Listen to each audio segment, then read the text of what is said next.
Hello everybody, welcome back to our YouTube channel. Today in this video I am talking about Skillz stock. In this video we talk about stock pros and cons and technical analysis and latest news about it.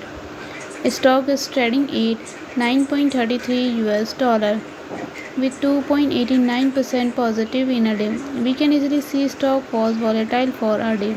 The volume of stock was initially not all-time high, so the fundamental stock is much better than other pain stock.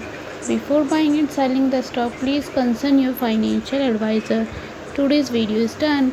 Thanks for watching.